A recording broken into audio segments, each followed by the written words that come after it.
Bab 1121. Nama, penguasa dunia, aku menjadi penguasa gurun sejak awal penulis, ikan mas meniup gelembung. Plus mematikan mengatur ulang, 6 bulan terakhir ini gelap dan kacau bagi penduduk biasa. Itu adalah periode gelap dan gelisah yang membuat orang merasa tidak nyaman. Mereka bahkan tidak bisa melihat masa depan. Situasi ini baru berakhir ketika Sekte Gurun muncul. Sekte Gurun memberi semua orang harapan baru. Namun, sebuah pemandangan yang menggetarkan para penganut terjadi.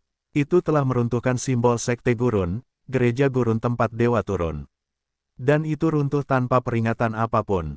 Bagi para penganut, ini tidak berbeda dengan runtuhnya surga. Itu adalah simbol iman mereka. Itu langsung menghancurkan kedamaian yang telah mereka peroleh.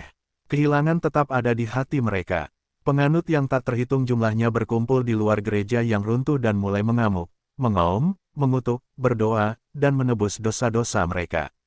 Kebisingan itu hampir menyebabkan seluruh kota Solan menjadi gempar. Namun, darah di dada mereka menjadi tenang saat semangat tinggi mereka berangsur-angsur mereda.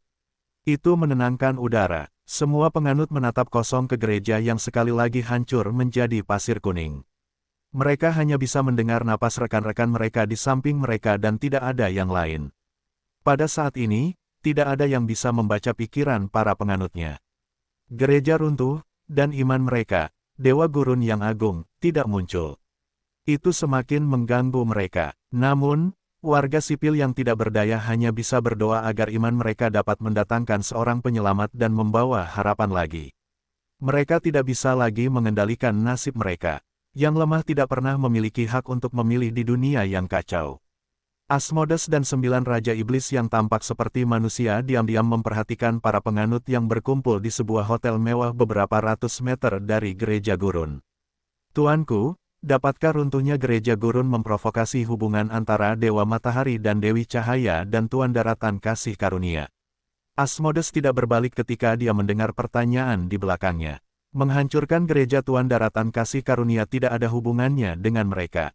Metode yang begitu sederhana tidak akan banyak mengubah situasi. Aku punya sesuatu untuk dikonfirmasi.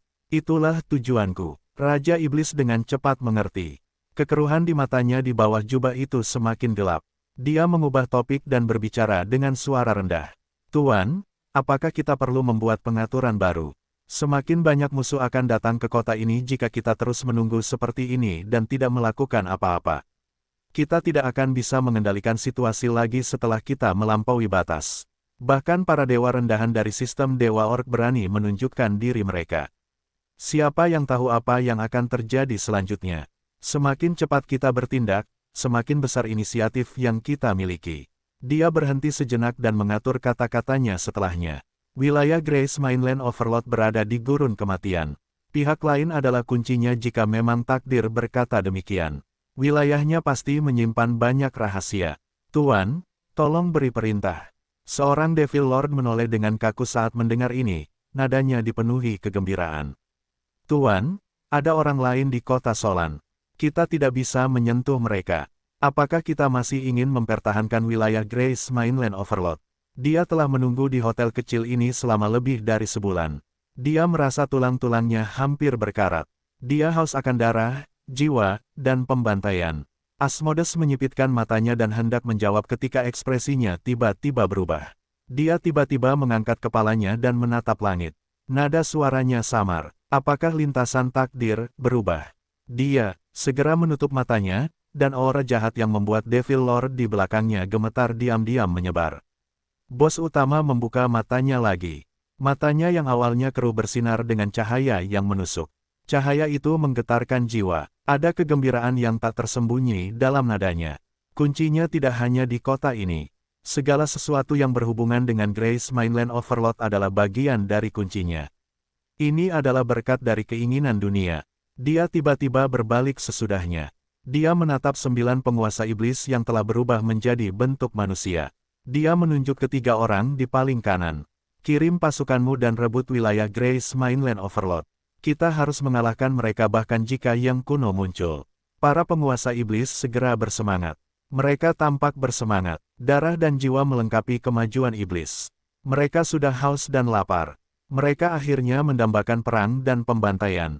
Dewa Matahari dan Dewi Cahaya, yang telah memasuki kota Solan dengan cara yang menonjol, duduk berhadapan di gereja Sekte Matahari sementara iblis mengambil tindakan. Dewa Matahari tampak seperti pria berusia awal 30-an. Matanya menyala, dan jubahnya merupakan campuran putih dan emas. Dia khidmat dan cantik. Dia mengangkat tangan dan kakinya. Dia membawa martabat seorang atasan.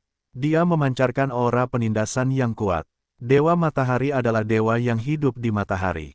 Dia memiliki kekuatan tertinggi. Setiap dewa matahari adalah eksistensi setingkat dewa utama. Mereka akan menjadi salah satu dewa teratas di dunia selama mereka bisa mendapatkan otoritas matahari. Kekuatannya menghubungkan langit dan bumi. Bahkan dewa jahat terkuat di jurang tidak mau melawan dewa matahari secara langsung. Alam memandikan Dewi Cahaya dalam cahaya suci putih bersih. Cahaya itu mengaburkan segalanya. Orang bisa melihat wajahnya samar-samar. Kebaikan dan kesucian memenuhi Dewi ini. Sepasang mata biru tua miliknya sungguh tak terlupakan. Jubah putih bersih di tubuhnya membuatnya tampak semakin tak terjangkau. Dewi Cahaya adalah simbol cahaya dan harapan. Dalam banyak legenda, Dewi ini berperan sebagai penyelamat dan memiliki reputasi yang sangat tinggi di alam fana. Dewi Cahaya pertama telah jatuh di bawah pengepungan dewa jahat abis untuk menyelamatkan para pengikutnya.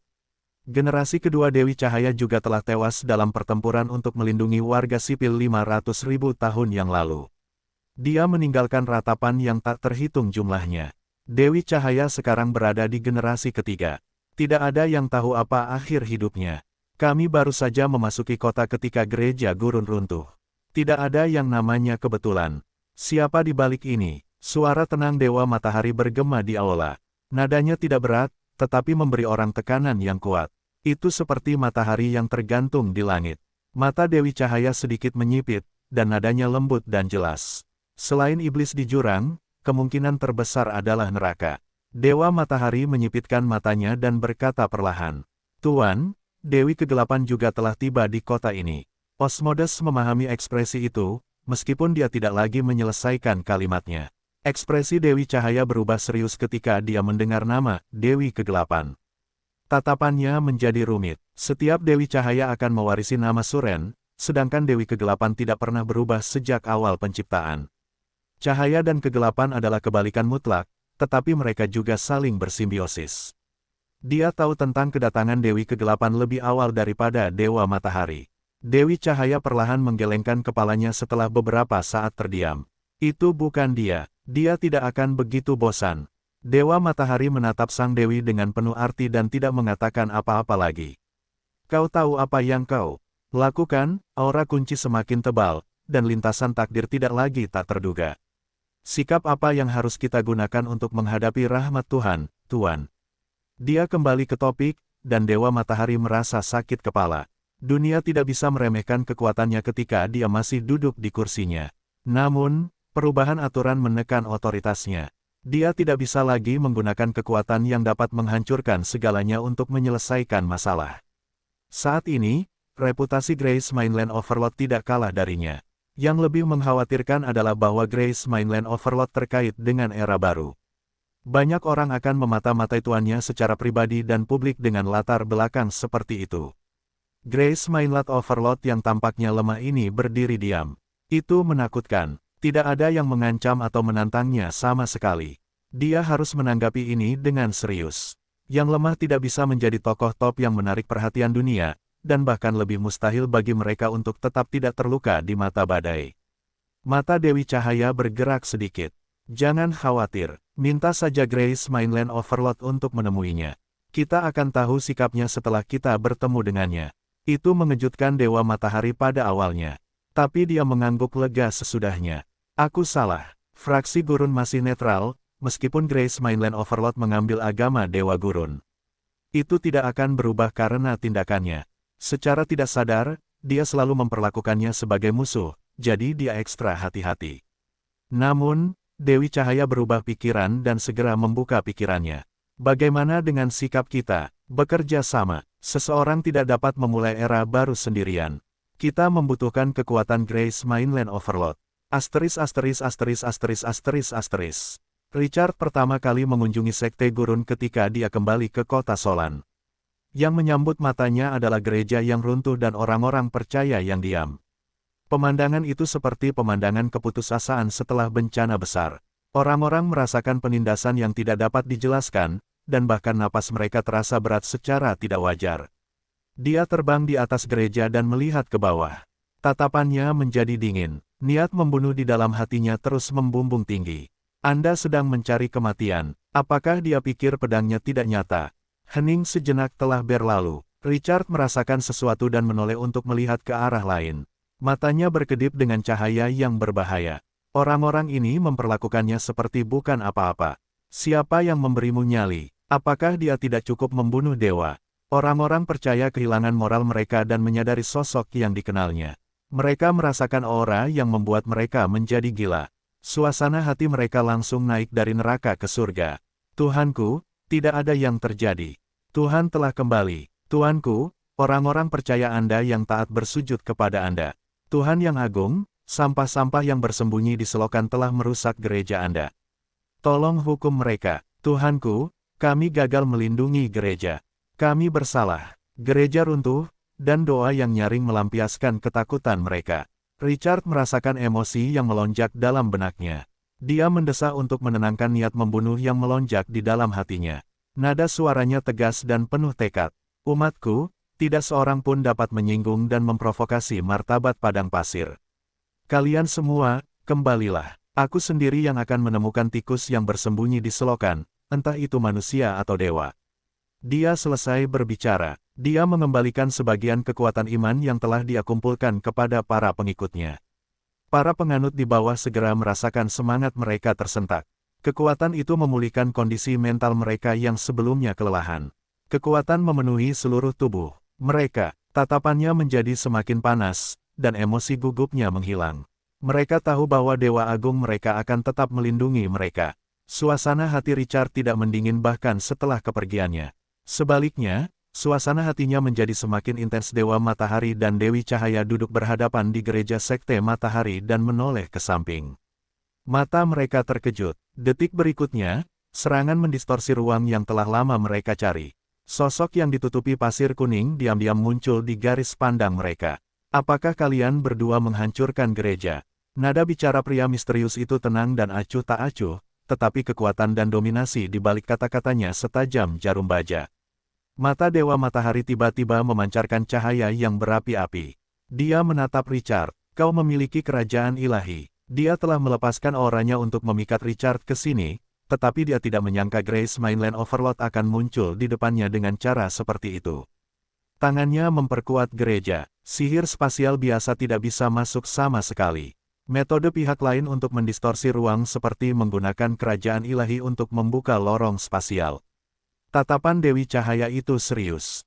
Star Shining Day membuat kerajaan ilahi para dewa runtuh. Tidak ada yang bisa lolos dari tatanan alam. Grace Mainland Overlord ini, mengapa masih melestarikan kerajaan ilahi? Apakah ini berkat takdir? Richard mengangkat alisnya dan berkata perlahan, apakah kau tidak mendengar pertanyaanku? Apakah kau menghancurkan gerejaku? Senyum dingin muncul di wajahnya setelah pertanyaan itu. Niat membunuh memenuhi nadanya. Dewa Matahari Petrov yang terhormat, Dewi Cahaya dari Cahaya Suren. Dewa Matahari akhirnya kembali sadar. Dia merasakan sikap Richard. Dia tidak marah tetapi lebih waspada. Grace Mainland Overlord bukanlah orang bodoh untuk menjadi penguasa kekuatan yang begitu kuat dan memiliki pengaruh di dunia. Dia pasti memiliki sesuatu untuk diandalkan karena dia tahu identitas mereka yang sebenarnya dan masih tenang. Dia tidak ingin berselisih dengannya sebelum mengetahui kartu truf pihak lain. Lord Richard, kami tidak menghancurkan gerejamu. Sebagai penguasa matahari, melakukan hal tercela seperti itu hanya akan mencoreng nama suci matahari. Richard tidak berkomentar, tetapi dingin di matanya tidak hilang. Kalian berdua juga harus memberitahuku mengapa kalian tiba-tiba datang ke kotaku untuk berkhotbah secara terbuka. Apakah karena sekte gurun tidak layak disebut? Dia selesai berbicara, dan kedua dewa itu mengencangkan hati mereka. Mereka memiliki prestise yang sangat besar di dunia luar. Mereka bisa merasakan niat membunuh yang menusuk tulang. Itu mengirimkan bahaya yang membuat mereka merinding. Pihak lain bisa membunuh mereka. Mereka menyadari masalah ini. Sikap mereka dengan cepat berubah. Seseorang harus menunjukkan rasa hormat yang cukup kepada yang kuat. Itulah aturan bertahan hidup di era cemerlang. Mereka yang tidak mematuhinya akan lama menjadi pupuk bagi bunga-bunga. Tidak, Anda salah paham, Tuan Richard. Suara lembut Dewi Cahaya terdengar, dan cahaya suci yang melonjak menghilangkan suasana tegang di ruangan itu. Kami tidak datang ke kota Solan untuk menjadi musuh Anda. Takdir menuntun kami untuk menemukan kunci untuk membuka era baru dan yang mulia. Anda pasti berhubungan dengan kunci itu. Kami tidak mulai berkhotbah. Kami hanya ingin berpartisipasi di dalamnya dengan nama yang sah. Kami tidak ingin menjadi tikus di selokan, dan kami tidak punya niat untuk memprovokasi yang mulia. Mata Richard menyipit saat dia tersenyum. Karena ini yang dikatakan yang mulia Solon, saya yakin Dewi Cahaya tidak akan berbohong, kan? Siapa yang tahu apakah dia percaya atau tidak? Namun, karena dia bersedia memberi mereka wajah, keduanya menghela napas lega. Siapa yang mau menjadi musuh dengan keberadaan misterius jika seseorang memaksa mereka? Itu bisa mengancam nyawa mereka di saat kritis seperti itu. Dewa Matahari berkata dengan lembut, baru-baru ini, ada beberapa dewa yang menyelinap ke kota Solan. Aku bisa merasakan aura iblis dan setan. Yang mulia Richard sebaiknya berhati-hati. Nada suaranya terdengar serius saat dia berbicara. Mintalah bantuan jika kamu menghadapi bahaya. Kita hanya bisa bekerja sama untuk mengatasinya di saat bahaya. Itu membuat Richard menatapnya lagi. Apakah orang ini serius? Dia perlahan berbicara setelah beberapa saat. Target mereka juga adalah apa yang disebut kunci. Apakah kamu tahu lebih banyak tentang kunci itu? Dewa Matahari mengangguk dan menggelengkan kepalanya. Itu benar, kunci itu sendiri dapat menarik beberapa dewa. Takdir membawa kita ke sini. Aku tidak tahu apa-apa tentang yang lainnya. Richard tidak bisa menahan diri untuk tidak mengerutkan kening pada alasan yang sudah dikenalnya. Itu adalah hal aneh ini lagi. Dia membenci hal semacam ini yang berada di luar kendalinya. Lalu apa yang akan kamu lakukan selanjutnya? Apakah kita hanya menunggu? Dewa Matahari berkata dengan sungguh-sungguh, kita hanya bisa menunggu sampai kuncinya muncul. Richard yang tercekik itu merasa tercekik. Itu mirip dengan sikap Dewa Kurcaci. Dia menatap pria ini dalam-dalam. Kalau begitu kalian tunggu saja. Dia mengatakan itu dan pasti memikirkan sesuatu dan dengan halus berkata, apakah kamu tahu di mana para dewa lainnya berada? Siapa yang menimbulkan bahaya terbesar bagi kota Solan? Akan sulit untuk menemukan keberadaan mereka yang sebenarnya kecuali para dewa itu bersedia memperlihatkan diri mereka sendiri. Richard mengubah topik pembicaraan, dan tatapan Dewi Cahaya agak serius. Musuh telah menimbulkan beberapa ancaman bagi kota Solan. Namun, tiga yang paling berbahaya adalah Dewi Kegelapan Sar, penguasa neraka ke-9, Asmodes, dan Pangeran Iblis, Demogorgon. Penguasa kekejian memunculkan masing-masing eksistensi ini. Kegelapan memiliki kekuatan tak terbatas. Kartu truf di tangan mereka bahkan lebih tak terduga. Mereka sering memainkan peran sebagai penjahat utama dalam legenda, era cemerlang. Namun, tatapan Richard semakin dingin. Siapa peduli siapa Anda, kota Solan adalah kartu trufnya. Sekarang, mereka dapat datang dan pergi sesuka hati. Apakah mereka pikir kota Solan adalah toilet umum? Sebuah suara mendesak tiba-tiba terdengar sebelum dia bisa tenang. Tuan, iblis yang tak terhitung jumlahnya telah muncul di luar kota Twilight. Itu adalah pasukan yang lengkap, neraka. Alam infernal menyerang kita. Semakin banyak berita itu membuat Richard marah. Berani sekali. Namun, sirene yang mendesak bergema di seluruh langit kota Solan. Dia tiba-tiba menoleh untuk melihat keluar jendela. Prajurit yang tak terhitung jumlahnya naik ke langit. Matanya memantulkan gambar-gambar ini. Serangan musuh. Dewa Matahari dan Dewi Cahaya juga berdiri. Mereka saling memandang dan melihat keseriusan di mata masing-masing. Tikus-tikus di selokan itu tidak tahan lagi. Hanya mereka yang tahu betapa mengerikannya pasukan yang telah menyusup ke kota Solan. Mereka akan memiliki kemampuan untuk membalik meja jika salah satu dari orang-orang ini ingin bergerak. Suasana yang telah lama mereka tekan meledak pada saat ini. Tong mesiu kota Solan meledak di bawah sirene yang menusuk telinga. Semua orang bisa mencium aroma darah yang pekat. Tempat ini mengendalikan semua aspek Twilight City dan menjadi pusat kota saat Richard tidak ada. Karu adalah otoritas tertinggi di aula administrasi. Dia menatap lusinan pejabat tinggi dengan tatapan yang dalam. Terompet perang di luar, jendela seperti batu besar yang membebani hati setiap orang. Udara sangat sunyi. Butler Karu perlahan berdiri dan meletakkan tangannya di atas meja setelah hening sejenak. Mereka menarik perhatian mereka kepadanya. Mereka tiba-tiba menyadari bahwa pria tua berambut abu-abu, keriput, dan bungkuk ini setinggi raksasa. Suaranya yang dalam serak dan serius. Apakah kamu mendengarnya? Terompet perang telah berbunyi, musuh kita ada di sini. Semua orang di ruangan itu tanpa sadar berdiri diam. Mata para pejabat mencerminkan kesungguhan. Iblis dari lantai 9 neraka. Butler Karu menambahkan dengan suara ringan namun berat. Kamu harus tahu betapa kuatnya makhluk jahat ini.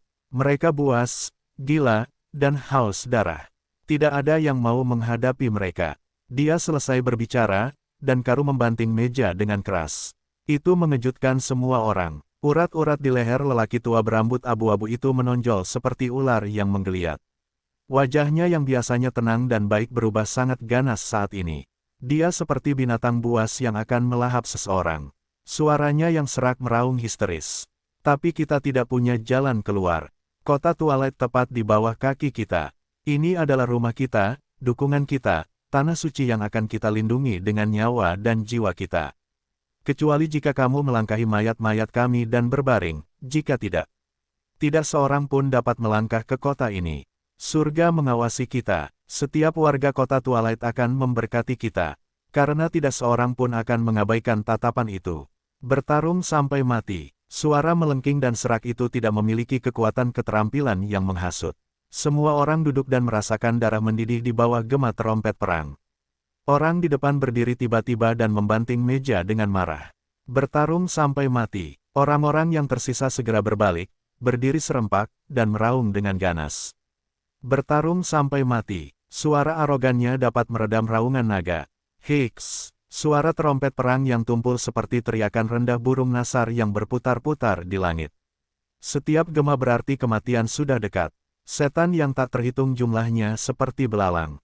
Mereka menutupi gurun di depan Twilight City. Mereka melihat ke langit, dan lautan merah darah menutupi gurun. Aura brutal dan gelap membumbung tinggi. Bahkan para prajurit di alam liar puluhan kilometer jauhnya merasakan kegelisahan dalam jiwa mereka. Setan adalah makhluk jahat yang taat hukum, tidak seperti iblis yang kacau dan jahat. Disiplin mereka yang keras dan kejam adalah aspek mereka yang paling menakutkan. Tidak ada ras ordo lain di fraksi ordo yang dapat dibandingkan dengan iblis. Siapapun yang melanggar hukum akan dipenggal. Panglima Perang Iblis tidak akan ragu untuk mengeksekusi pelaku kejahatan. Hukum berdarah membuat iblis mematuhi aturan dan mematuhi perintah dengan ketat. Karena itu, hanya iblis dari alam neraka ke-9 yang dapat berdiri berdampingan dengan jurang tak berujung yang memiliki dewa jahat yang tak terhitung jumlahnya. Ia memiliki tanduk melengkung di kepalanya, ekor yang menyala di punggungnya, trisula di tangannya, dan baju besi standar di tubuhnya. Pupil matanya yang berwarna merah darah memantulkan dunia yang gelap. Di balik helm yang memperlihatkan wajahnya adalah wajah yang ganas. Di mulut yang terbuka ada gigi yang berkali-kali lebih tajam dari pisau cukur, dan gigi itu dapat dengan mudah merobek baja. Yang lebih menakutkan adalah kecepatan seragam pasukan iblis ini. Mereka melihat sekeliling. Itu tampak seperti parade militer. Begitu rapinya sehingga membuat orang bertanya-tanya apakah itu produk mekanis. Pasir kuning dan matahari yang cerah tidak dapat menghilangkan kegelapan yang dibawa oleh para iblis. Pasukan itu menekan ke bawah. Kota lain manapun akan jatuh ke dalam keputusasaan dan ketakutan. Namun, tidak ada kekacauan di Twilight City. Semuanya berjalan lancar dan sesuai rencana. Senjata di punggung pasukan hitam di tembok kota yang tinggi dan kokoh menunggu. Niat membunuh mereka yang dingin menyelimuti bagian depan. Senjata di tangan mereka siap untuk melepaskan serangan paling tajam. Orang-orang telah mengangkat meriam alkimia dengan kaliber pamungkas. Para kurcaci berwarna abu-abu di belakang mereka mengemudikan boneka mekanis untuk mengisi cangkangnya. Menara sihir berdiri secara berkala, dan menara sihir ini melepaskan energi tak terbatas. Itu membentuk perisai sihir setengah lingkaran di langit Twilight City. Itu sangat tebal sehingga dapat memblokir semua kerusakan sihir. Sarang pasukan aktif dari Raja Pasukan Kekaisaran, patung batu orang mati, mumi pelindung, dan pengendali badai pasir sudah berada di posisinya. Beberapa sosok yang menarik perhatian juga ikut bercampur. Mesin alkimia menyusun tubuh para prajurit aneh ini. Otot-otot merah tanpa kulit menutupi tubuh-tubuh ini. Otot-otot itu menggeliat seperti benang tipis. Sekilas mereka tampak berdarah dan menakutkan. Namun, jika diperhatikan dengan saksama, bulu kuduk mereka akan merinding. Tidak ada yang menggerakkan mesin-mesin daging ini. Tidak ada energi sihir yang hilang. Seseorang dapat merasakan aura jiwa yang dipancarkan mesin-mesin alkimia ini jika seseorang merasakannya. Kehidupan. Monster-monster ini tidak mati, melainkan ciptaan mekanis yang memiliki kehidupan. Mantra terlarang ini, yang hampir menciptakan kehidupan, telah muncul setengah tahun yang lalu. Akhirnya mencapai level di mana ia dapat memproduksi secara massal pasukan tingkat atas setelah lebih dari setengah tahun perbaikan dengan sumber daya besar yang disediakan oleh pertumbuhan pesat Twilight City. Mesin daging, level 16, potensi, penciptaan khusus. Mesin daging bukanlah prajurit biasa. Pabrik mekanis para kurcaci berwarna abu-abu secara langsung memproduksinya. Mereka milik ras benteng. Orang-orang di kota benteng sudah dapat memproduksi secara massal prajurit tingkat atas level 16 ini. Itu luar biasa. Ras benteng dapat melepaskan prajurit dalam jumlah tak terbatas dengan sumber daya yang cukup. Itu yang paling mengerikan. Ras lain harus menunggu cooldown sarang bahkan jika mereka memiliki sumber daya. Ras benteng akan langsung menggunakan prajurit industri. Ras benteng di klan, era cemerlang, adalah satu-satunya ras yang dapat menandingi mayat hidup dengan kekuatan militer selama mereka memiliki sumber daya yang tepat. Teknologi untuk menghasilkan pasukan tingkat atas adalah rahasia utama yang hanya dapat dikendalikan oleh beberapa pasukan. Itu bahkan terjadi di antara ras benteng. Adel telah menyediakan sumber pasukan tingkat atas untuk Twilight City dengan kekuatannya. Itu secara langsung meningkatkan fondasinya. Itulah kekuatan pahlawan tingkat atas. Klakson berbunyi, dan pasukan iblis akhirnya mendekati garis aman. Semuanya, bersiap. Grey adalah panglima perang. Api jiwa pahlawan mumi Grey menyala, dan suaranya yang marah bergema di langit. Serang, bang, bang, bang, genderang perang tiba-tiba bergemuruh. Guntur bergemuruh dari 9 langit dalam beberapa detik berikutnya. Cahaya yang tak terhitung jumlahnya meledak. Meriam alkimia di belakang tembok kota memuntahkan api yang mengerikan. Recoil yang kuat menyebabkan mesin alkimia yang dikendalikan oleh kurcaci berwarna abu-abu terhuyung-huyung ke berbagai tingkat. Bang! Awan jamur yang tak terhitung jumlahnya naik dari tanah. Mereka menggabungkan panas yang menyengat, pecahan peluru yang berterbangan, gelombang kejut, suara ledakan yang dahsyat, dan pasukan iblis jatuh seperti gandum. Anggota tubuh mereka yang patah berterbangan di seluruh langit. Bau darah yang pekat bercampur bau asap mengepul di atas padang pasir. Pasir kuning itu mengepulkan asap dan debu tebal. Asap dan debu itu hampir menutupi terik matahari. Jeritan melengking terdengar di tengah asap tebal itu. Suara para iblis itu tajam dan menusuk telinga. Sungguh mengerikan. Tembakan artileri yang mengerikan itu tidak dapat menghentikan laju pasukan iblis itu. Makhluk-makhluk gelap itu perlahan-lahan mengepung mereka dari segala arah. Au! Suara tajam yang berbeda dari klakson Twilight City terdengar, dan sihir merah darah bersinar dari pasukan iblis. Gemuruh. Sebuah mantra dengan fluktuasi energi yang mengerikan membombardir mereka. Itu bertabrakan dengan perisai sihir di langit. Perisai sihir beriak, dan sihir merah darah itu ditolak atau dilarutkan. Beberapa mantra akan saling menghancurkan ketika mereka mengenai bom alkemis di udara, dan percikan panas akan mekar di udara. Bentrokan antara sihir dan teknologi alkimia terjadi. 3 penguasa iblis yang tampak menakutkan dari jauh berdiri di atas platform setinggi 100 meter yang terbuat dari pasir. Mereka melihat ke medan perang. Tentara iblis legendaris mengelilingi mereka. Mereka bisa merasakan kejahatan yang membubung ke langit bahkan dari jarak 1000 meter. Bos itu terbakar dengan api jahat dan memegang pedang yang membakar. Itu tampak 70% mirip dengan iblis api. Dia berkata dengan suara serak. Persimpangan takdir, salah satu titik awal era baru, seseorang harus menempatinya. Mereka tidak bisa menghentikan keinginan Tuan. Tingkatkan intensitas serangan. Jangan khawatir tentang korban. Pasukan ini tidak akan berarti jika kita tidak dapat mengambil inisiatif dalam perubahan besar. Iblis tingkat tinggi tidak menunjukkan belas kasihan kepada pasukan tingkat rendah seperti yang ada di jurang dan mayat hidup di dimensi kematian. Satu-satunya tujuan pasukan itu adalah untuk memenuhi keinginan iblis tingkat tinggi. Itu kejam dan berdarah. Pertempuran meletus di kedalaman gurun dan tidak diketahui dunia luar. Neraka tidak berjalan semulus yang diharapkan seperti penyerang. Itu adalah pertama kalinya pasukan itu menggetarkan Mortal Plane dan merasakan kekuatan Twilight City. Mereka memblokir pasukan yang tak terkalahkan di depan tembok kota yang menjulang tinggi. Meriam alkimia, menara panah, dan prajurit telah mengubah Twilight City menjadi pabrik daging dan darah. Mereka membantai semua yang ada di jalan mereka. Serangan pasukan iblis keesokan harinya gagal.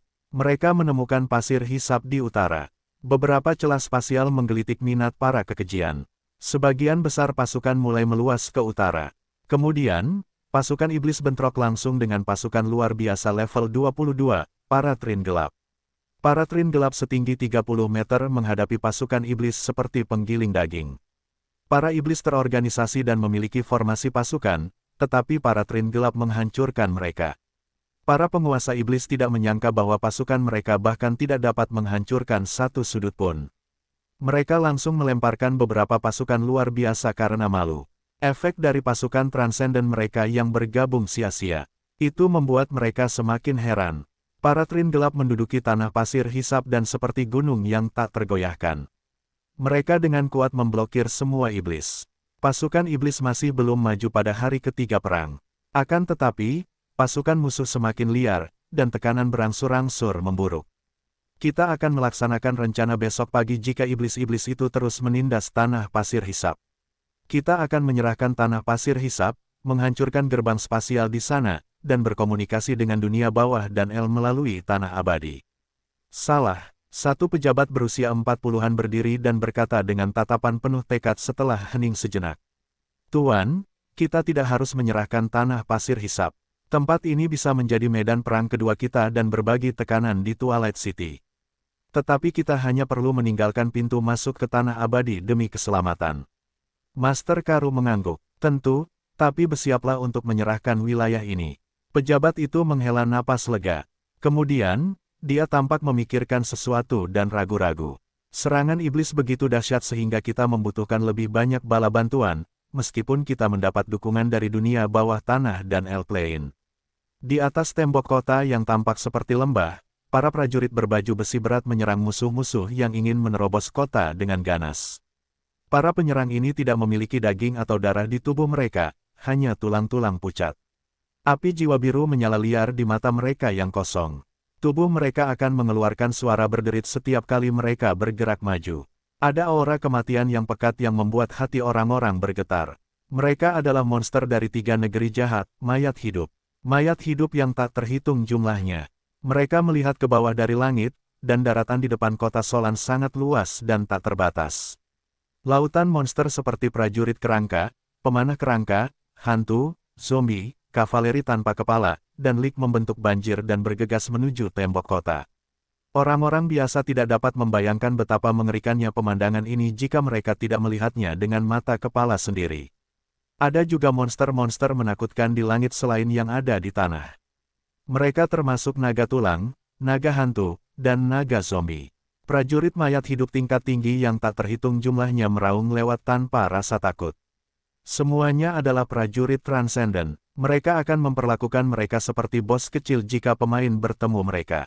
Beberapa yang lebih lemah bahkan perlu memobilisasi seluruh pasukan wilayah untuk mengepung dan menekan mereka. Namun, kekuatan ini semua melonjak menuju kota Solan. Itu seperti gelombang besar yang menghantam karang. Berbagai senjata pengepungan bercampur dengan pasukan mayat hidup selain itu. Sebuah ketapel yang terbuat dari tulang putih, kereta pengepungan yang terbuat dari daging yang menggeliat, kereta awan yang dipenuhi wabah, dan tangga pengepungan hantu yang bengkok menyerang tembok kota. Karakteristik mayat hidup menyelimuti senjata mereka. Satu gelombang dapat menghancurkan orang biasa di bawah serangan seperti itu. Untungnya, ini adalah kota Solan. Itu adalah kota yang paling megah dan perkasa di gurun kematian. Seseorang tidak boleh mengalahkan pasukan yang berperang melawan mayat hidup di tembok kota. Mereka tidak akan membalas. Adegan pertempuran memberi orang dampak visual yang tak tertandingi. Seseorang tidak dapat membandingkan bahkan efek khusus yang paling luar biasa. Suara gemuruh tembakan artileri dan ledakan sihir menembus perisai sihir kota Solan dan bergema di kota. Para penduduk yang tadinya gelisah, kini menjadi gelisah. Rasa takut menjalar di hati mereka, tetapi yang lemah, yang tidak dapat mengendalikan nasib mereka, hanya dapat berdoa dengan khusyuk kepada dewa kepercayaan mereka. Mereka akan berdoa memohon perlawanan dan penyelamat. Namun, pasukan itu segera mengatur personel komunikasi untuk melaporkan situasi pasukan itu kepada Sekte Gurun. Itu adalah sekte yang dipimpin oleh Dewa Sejati. Mayat hidup di luar sana sangat ganas, dan mungkin saja ada beberapa kecelakaan. Mereka dapat mengandalkannya untuk bertindak. Kemunculan mayat hidup yang tiba-tiba menyebabkan keributan di antara penduduk tingkat rendah di kota, dan para dewa yang telah menyusup ke dalam tembok juga mulai menunjukkan wajah mereka. Para bangsawan menutupi setiap sudut kota Solan dengan tentakel mereka. Mereka bisa merasakan gelombang arus bawah. Namun, para bangsawan ini hanya bisa berhati-hati dan waspada jika mereka merasakan sesuatu yang aneh di bawah tekanan pengepungan mayat hidup yang gila-gilaan. Mereka tidak berani melakukan apapun di permukaan. Dalam situasi yang kacau, bahkan orang yang paling sombong pun harus menggunakan sikap yang paling rendah hati untuk bertahan hidup. Waktu telah berubah. Era cemerlang, tahun 7002, tanggal 1 Januari adalah tahun kedua sejak pemain tiba di masa kejayaan. Itu adalah hari ketiga sejak pasukan mayat hidup mengepung kota Solan, dan pasukan iblis menyerang kota Twilight. Pasukan mayat hidup tidak berhenti menyerang kota Solan bahkan sedetik pun dalam 3 hari terakhir. Jumlah pasukan yang mengerikan itu seperti gelombang yang datang satu demi satu. Sebuah tren meningkatkan intensitas. Pasukan yang menjaga kota tahu mengapa beberapa orang menyebut mayat hidup sebagai bencana alam. Lautan kerangka adalah mimpi buruk yang tidak ingin dihadapi oleh ras manapun. Namun, dia tidak dapat menghindarinya. Kota Solan memiliki warisan yang kaya. Mereka kelelahan dalam pertempuran yang sangat intens.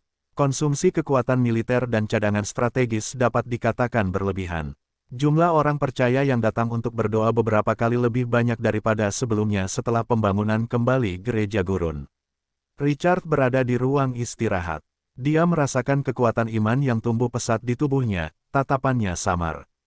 Perang dimulai, dan kecepatan dia memperoleh kekuatan iman meningkat pesat.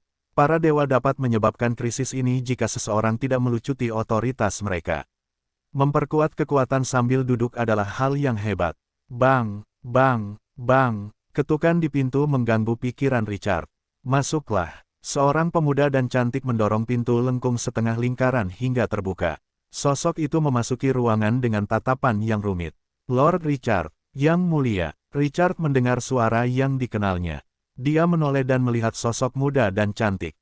Dia tidak lebih dari 17 atau 18 tahun dan memiliki temperamen yang lincah. Kelelahan memenuhi wajahnya kali ini. Wajah Richard melembut. Yang mulia Christie, tidak perlu bersikap sopan kepada saya. Silakan duduk. Christie mendengar suara yang dikenalnya, dan kegelisahan di hatinya pun sirna. Dia berjalan mendekatinya, tatapan matanya sulit dijelaskan. Yang mulia Richard, apakah Anda Dewa Gurun? Dia tidak bisa melupakan bahwa Grace Mainland Overlord dari Gurun itu baru level 10. Penjaga yang paling lemah sekalipun masih jauh dari kata transcendent. Namun, dia diam-diam telah menjadi dewa, sosok terkemuka yang namanya menyebar ke seluruh mortal plane dan yang harus diperhatikan semua orang. Dia pasti akan sulit mempercayai bahwa seorang penguasa daratan Grace bisa mengalami transformasi yang begitu mengejutkan dalam waktu yang begitu singkat jika dia tidak melihatnya dengan matanya sendiri. Richard pastilah seorang dewa, itu mungkin penjelasannya. Richard terkekeh saat melihat kehati-hatian di mata gadis itu. Benar atau tidak, kita tetap berteman, Christie. Christie merasakan sikap lembutnya. Dia kembali merasakan kegugupannya. Senyum muncul di wajahnya. Ya, kita berteman. Dia berbicara dan pasti memikirkan sesuatu. Ekspresinya menjadi serius. Yang mulia, serangan mayat hidup terlalu ganas. Tekanan di kota Solan telah mencapai batasnya. Saya butuh bantuan. Adipati Agung tidak ada di sana. Jadi, gadis itu memikul semua tekanan di kota Solan. Dia bahkan belum mencapai usia 20. Kehidupan jutaan orang pasti berada di bawah perlindungannya. Tekanan itu hampir mencekik. Sudah di luar dugaan Richard, bahwa dia bisa bertahan sampai sekarang. Aku akan meminta para pendeta dari Sekte Gurun untuk bekerja sama. Mata Richard dalam. Juga, sampaikan perintahku. Semua bangsawan dan tuan tanah Grace Mainland dengan pasukan harus mengirim pasukan untuk mempertahankan kota. Kau bisa pergi ke Dewa Matahari dan Dewi Cahaya. Mereka juga akan mengirim pasukan untuk membantu. Nada suaranya terdengar lebih dingin saat dia berbicara. Kita harus mengatur semuanya dengan ketat selama masa perang. Christie, kau sekarang adalah penguasa kota Solan, panglima tertinggi. Kau memiliki hak untuk menghukum siapapun yang tidak mematuhi perintah. Bahkan jika pihak lain adalah dewa. Aku akan berurusan dengan orang-orang yang tidak bisa kau tangani, kau hanya perlu memberi perintah. Aku akan mendukungmu. Christie mendengar kata-kata yang tenang namun mendominasi itu. Jantungnya berdebar kencang. Dorongan memenuhi mata pemuda itu. Sinar matahari telah menerangi kabut di hatinya. Energi memenuhi keberadaannya. Kegelisahannya menghilang, dan tatapannya menjadi bertekad. Dia bergumam seolah-olah dia telah menanggapi Richard dan berkata pada dirinya sendiri. Saya Christie Frostwolf, pewaris tunggal kota Solan. Ayah saya tidak ada. Saya bertanggung jawab kepada rakyat dan kota ini. Demi kehormatan kota Solan. Tidak seorang pun dapat menerobos masuk ke kota kami. Tidak seorang pun. Kata-katanya yang lembut namun tegas membuat Richard dapat melihat perubahan diam-diam di hati gadis itu. Christie membungkuk dalam-dalam dan berbalik untuk pergi sebelum dia dapat mengatakan apapun. Langkah kakinya berubah dari kebingungan menjadi kuat. Kelegaan memenuhi mata Richard. Sebelum Christie datang, dia telah memikirkan sesuatu. Rasanya seperti Richard memberinya suntikan semangat. Ruang di sampingnya beriak tidak lama setelah Richard pergi. Dark Valkyrie muncul. Bos itu melayang 10 cm di tanah dan memegang pedang sepanjang 3 meter. Ada tatapan aneh di matanya di balik topengnya. Tuan, kekuatan yang sangat mengerikan bersembunyi di tubuh pihak lain. Bahkan legenda pun tidak bisa menahannya begitu seseorang telah melepaskan kekuatan itu. Richard mengangguk. Bagaimana mungkin pertapa legendaris itu membiarkan putri muda itu tetap tinggal tanpa pengaturan? Dark Valkyrie membungkuk sedikit dan tidak mengatakan apa-apa lagi. Richard berkata perlahan setelah beberapa saat hening. Kembali ke Twilight City dengan Lorena untuk dijaga. Dark Valkyrie tiba-tiba mengangkat kepalanya, dan tatapannya menjadi serius. Lalu kamu, Richard melambaikan tangannya dan memotongnya sebelum dia bisa menyelesaikannya. Solan City, aku sendiri sudah cukup. Nada bicara Richard berubah serius saat dia melihat bos itu mengikutinya dan ingin mengatakan sesuatu. Ada altar pahlawan di Twilight City. Itu fondasi kita. Tidak seorang pun bisa menjamin apa yang akan terjadi di masa depan. Kematian bisa datang kapan saja. Kita butuh jalan keluar. Apapun yang terjadi, kita tidak boleh kehilangan Twilight City. Dark Valkyrie bisa merasakan keinginan Richard yang tidak dapat diganggu, gugat dan terdiam. Akhirnya, dia menarik napas dalam-dalam dan membungkuk sebelum menghilang. Dark Valkyrie menghilang. Richard perlahan menoleh dan melihat ke arah kota Solan. Tatapannya samar. Sekarang, dia tidak lagi memiliki belenggu di kota Solan. Sudah waktunya untuk turun ke bisnis. Asmodes adalah penguasa neraka ke-9. Dia adalah bos utama dari Jurang Maut, Pangeran Iblis Demogorgon, Dewi Laba-Laba Lolita. Dia adalah tuan mayat hidup yang tidak dikenal. Dia memerintah sistem Dewa Orc, sistem Dewa Elf, sistem Dewa Kurcaci, dan sistem Dewa Ras Laut. Dewa Matahari, Dewi Cahaya, Dewa Keadilan, dan Dewa Perang. Aku tidak menyangka, dewa yang menyusup ke kota Solan akan melebihi 3 digit. Ini benar-benar menarik. Sebagai penguasa sekte gurun, dia sekarang menjadi mangsa semua dewa. Namun, siapa yang akan tahu siapa mangsanya sampai saat terakhir? Mata Richard semakin dalam, tetapi mereka saja tidak cukup, jauh dari cukup. Asmodes menatap gereja gurun yang dibangun kembali. Matanya yang suram dan tanpa emosi seperti orang yang membusuk yang akan dikubur. Bukankah kota Grace Mainland Lord sudah ditaklukkan? Penghujatan samar membuat suasana di ruangan itu tegang. Hanya 6 dari 9 Devil Overlord yang tersisa. Yang di tengah melangkah maju dan berbicara dengan suara yang dalam. Aturan Mortal Plane membatasi kita untuk memobilisasi pasukan di atas Transcendent dalam skala besar. Serangan saat ini terutama difokuskan pada iblis tingkat tinggi antara level 15 dan 19. Asmodes perlahan menoleh, matanya yang suram menatap ke arah penguasa iblis. Dia telah berubah menjadi manusia. Dia berkata dengan lembut, apakah kamu mencari alasan? Dia selesai berbicara, dan hati penguasa iblis bergetar hebat. Dia berlutut di tanah dengan bunyi gedebuk, kepalanya menempel di tanah, dan posturnya sangat rendah hati. Penguasa. Ketakutan yang tak berujung memenuhi suaranya yang bergetar. Nada bicara Asmodes tetap tidak berubah. Katakan pada Bardi untuk menghancurkan kota itu dalam waktu 3 hari. Dia berbicara, dan aura yang tidak dapat dipahami terpancar dari tubuhnya. Seolah-olah dia telah menghapus pihak lain dari selembar kertas dengan penghapus, dan sosoknya menjadi kabur. Penguasa iblis yang tersisa berlutut di tanah serempak. Mereka tidak berani mengangkat kepala. Aku sudah merasakan aura era baru. Pembukaan pintu itu tepat di depan kita. Kota Grace Mainland akan menjadi salah satu titik kunci. Ingat, kamu harus menempatinya berapapun biayanya. Aku tidak ingin mendengar omong kosong untuk kedua kalinya. Pasukan iblis itu perlahan-lahan menjadi semakin ganas dan tak terkendali. Seperti banteng yang marah di Kolosseum, mereka menyerang kain merah di hadapan mereka tanpa mempedulikan hal lain. Intensitas pertempuran telah meningkat ke tingkat lain karena kegilaan pasukan iblis itu. Serangan yang mengerikan itu memberi banyak tekanan pada Twilight City. Untungnya, Richard telah merasakan bahaya perubahan dunia dalam paket ekspansi sebelumnya, Crimson Moon, dan telah mulai bersiap untuk perang. Dunia bawah tanah yang telah ia tingkatkan menghasilkan senjata yang dibutuhkan oleh Twilight City siang dan malam. L-Plane menyediakan industri yang matang seperti Black Sorbet dan Elven Music Box. L-Players Association, L-Players Alliance, dan Holy Church Empire dapat menyediakan bakat yang dibutuhkan Twilight City. Selain itu, ia juga memiliki sekutu Solan City. Kota ini menguasai Desert of Death, bangsawan teratas dari Ice Empire, keluarga Frostwolf, dan bos besar yang sebenarnya, Phoenix Style Flower Chamber of Commerce. Orang-orang, uang, dan barang-barang sudah cukup. Tidaklah berlebihan jika dikatakan bahwa kekuatan yang dapat dikerahkan Richard jauh melampaui sebagian besar pasukan pribumi dan bahkan banyak kekaisaran. Gelombang hitam pasukan iblis tidak melahap mereka. Meriam melepaskan anak panah dan sihir yang meraung. Para iblis dengan ekor panjang dan wajah ganas itu seperti belalang yang melancarkan serangan mematikan ke tembok kota.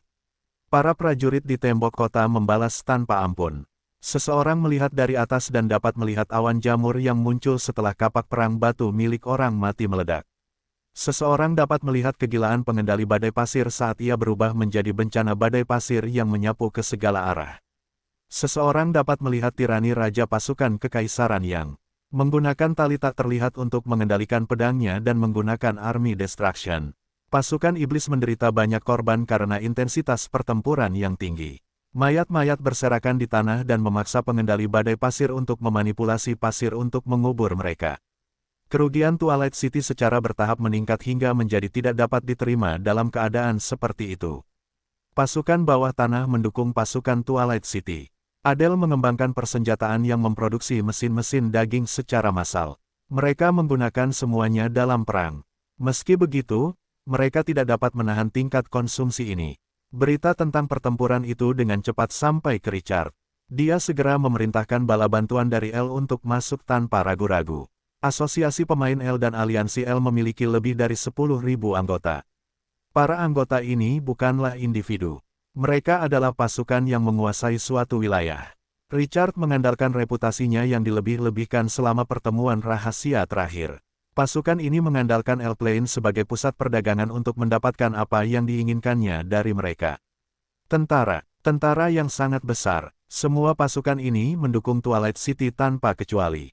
Beberapa menyediakan 7 atau 8 legiun, sementara yang lain menyediakan 1 atau 2.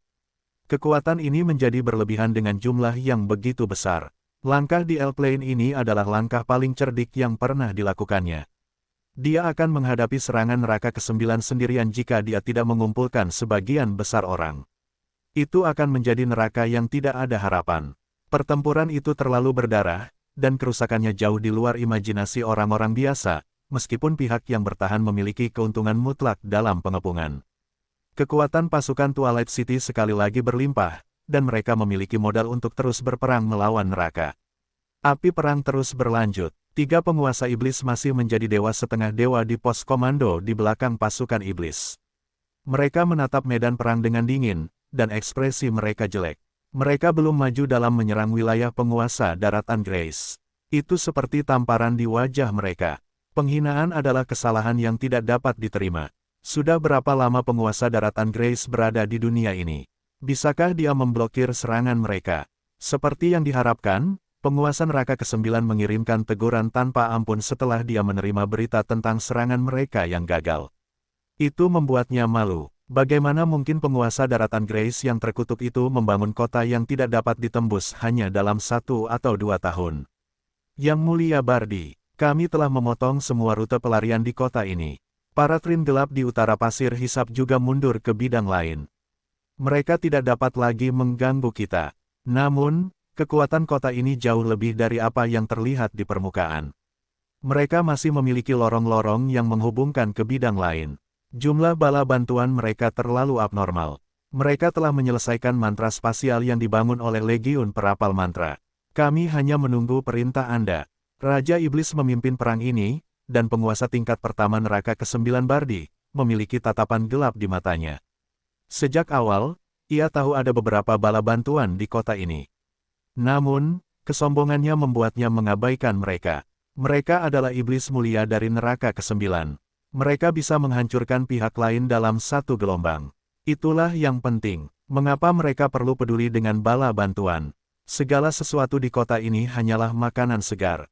Namun, akhir cerita memberinya tamparan keras. Makanan, salah satunya menyembunyikan naga gurun yang ganas. Kenyataan, memaksanya untuk mengesampingkan harga dirinya dan melakukan apa yang seharusnya ia lakukan di awal perang. Bardi tidak menoleh untuk menatap ajudan iblis yang berbicara. Dia berbicara dengan nada dingin kegelapan, dingin, dan kekejaman memenuhi penghujatan neraka. Seluruh tubuhnya terbakar dengan api neraka, dan auranya yang ganas menutupi area seluas 1000 meter. Kekejian di sekitarnya merasakan tekanan dan menggigil. Mereka secara tidak sadar mencengkeram senjata mereka dan menundukkan kepala. Mereka tidak berani melihat sosok yang tersembunyi itu. Serang, Asmodes sangat tidak puas dengan kemajuannya dan hanya memberinya waktu 3 hari. Ia tidak dapat membayangkan konsekuensi dari tidak menyelesaikan misi. Mereka harus menghancurkan kota ini dengan cara apapun. Tidak ada yang mau menghadapi kemarahan Asmodes, tidak seorang pun. Sebuah kekuatan agung menyelimuti Twilight City beberapa saat kemudian. Ia menemukan pasukan Twilight City. Ruang menjadi setebal merkuri. Itu membekukan sihir spasial. Seseorang tidak dapat menggunakannya lagi. Pasukan iblis memanfaatkan situasi untuk meningkatkan posisi ofensif mereka. Mereka berharap untuk menghancurkan kota itu sekaligus sambil memotong jalan mundur Twilight City. Namun segera, penemuan mereka mengejutkan mereka. Itu tidak memengaruhi pasukan yang menjaga kota. Pasukan terus menyerbu tembok kota. Mereka menggunakan menara panah dan meriam alkimia untuk membunuh para iblis dan secara paksa menahan serangan mereka. Hal itu mengejutkan dan membuat geram 3 raja iblis yang memimpin pasukan itu. Bukankah itu sihir spasial? Apakah pihak lain menduduki sebuah pesawat? Namun, hubungan antar pesawat juga membutuhkan kekuatan spasial. Pihak lain pasti memiliki kerajaan suci miliknya, bukan? Itu terlalu konyol. Pada malam tanggal 2 Januari hanya 1 hari setelah serangan berkekuatan tinggi dari pasukan iblis, Twilight City telah kehilangan lebih dari 30 legiun prajurit. Ini 30 legiun. Kerugian akan lebih besar jika Twilight City menduduki wilayah yang lebih kecil. Para iblis tidak punya pilihan selain memampatkan pasukan mereka untuk menyerang. Kerugian para iblis sama sekali tidak terhitung. Selain personel, mereka secara berlebihan menghabiskan cadangan strategis. Pasukan ini datang dari dunia bawah tanah, dari L-Plane. Mereka akan segera memanjat tembok kota dan melawan pasukan iblis begitu mereka memasuki Twilight City. Jumlah pasukan yang dikerahkan kedua belah pihak telah mencapai jumlah yang mengerikan. Namun, para iblis tidak dapat menerobos Twilight City, tidak peduli seberapa ganasnya serangan pasukan iblis. Mereka telah menyerang tembok kota beberapa kali, tetapi para prajurit Twilight City berhasil menghancurkannya. Saat itu tanggal 3 Januari, pasukan iblis tidak dapat mengalahkan para iblis dalam waktu lama dan menjadi liar. Akhirnya, Bardi yang bertanggung jawab untuk memimpin pasukan. Ia mengeluarkan perintah berat. Ia memerintahkan Maman, penguasa iblis dari lapisan ketiga neraka ke-9, untuk memimpin pasukan untuk melakukan serangan mendadak. Bardi adalah iblis yang tinggi dan tegap. Dia setinggi gunung. Tubuh bagian bawahnya adalah ular raksasa dengan bintik-bintik coklat, sementara tubuh bagian atasnya adalah makhluk humanoid dengan lengan panjang. Kepala besar di lehernya memancarkan rasa penindasan yang menggetarkan jiwa. Gigi tajam dan 2 taring berbisa yang besar memenuhi mulutnya yang hitam pekat. Mata putih pucatnya tidak memiliki iris atau pupil. Hanya dingin tak berujung yang tersisa dimanapun tatapannya tertuju. Raja Iblis ini telah kehilangan otoritasnya. Dia masih seorang dewa setengah level 30 yang memiliki kekuatan yang tak tertandingi. Raja Iblis membawa 5 iblis level legendaris lainnya dan lebih dari 10. Transcendent, kekuatan ini adalah satu-satunya yang bisa dia gunakan. Seperti yang diharapkan, musuh merobek garis pertahanan di bawah kepemimpinan dewa setengah level 30. Itu adalah pertama kalinya dalam 5 hari sejak perang dimulai bahwa pasukan iblis menerobos tembok kota dan memasuki kota. Bardi mengawasi pertempuran dari belakang. Dia segera menjadi bersemangat. Api jurang di sekitar tubuhnya menjadi lebih mengerikan. Kemarahan yang telah lama ia pendam selama beberapa hari terakhir akhirnya memiliki tempat untuk dilampiaskan. Ia meraung dan memerintahkan seluruh pasukan untuk maju terus. Namun, situasi yang awalnya baik tiba-tiba berubah saat ia hendak mengeluarkan perintah. Sihir menyegel ruang dan berguncang hebat. Segel itu kehilangan efeknya hanya dalam 2 tarikan napas. Ruang itu kembali mengalir dalam sedetik berikutnya. Puluhan akar pohon yang memancarkan aura yang sangat jahat turun dari langit. Mereka menyeret penguasa iblis Maman dan para iblis senior di atas Transcendent ke dalam ruang yang hancur. Sesuatu pasti telah menguras semua atributnya. Ia adalah dewa setengah dewa level 30. Ia sama sekali tidak dapat menahan akar pohon itu. Ruang itu tertutup, dan semua elit yang telah memasuki kota menghilang. Maman, penguasa neraka lapis ketiga, juga telah kehilangan napasnya. Kegembiraan di wajah Bardi membeku. Ia menatap kosong ke arah pasukan Twilight City yang telah kembali ke kota dan mengambil kembali posisi mereka. Sistem itu menghapus hasil pertempuran tadi. Kalah. Gagal. Saat itulah Bardi tersadar kembali. Api di dadanya meledak. Matanya membelalak. Jebakan. Apakah ini jebakan? Para bajingan terkutuk itu memasang jebakan. Dia tahu bahwa penguasa kota ini pernah memburu para dewa dan memiliki reputasi sebagai dewa pembunuh. Dia tidak mengirim pasukan tingkat tinggi ke dalam pertempuran karena dia ingin mencegah hal ini terjadi. Dia tahu bahwa penguasa daratan Grace mencuri otoritas gurun dan masih berada di kota Solan. Dia memutuskan untuk bersikap kejam. Namun, dia tidak menyangka dewa pembunuh begitu sabar. Dia baru menunjukkan kekuatan tingkat tingginya setelah beberapa hari pertempuran dengan intensitas tinggi. Hal itu mengejutkan dan membuatnya marah. Penyerang itu adalah kekejian, makhluk yang lebih mengerikan daripada semua bentuk kehidupan jahat jika inderanya benar.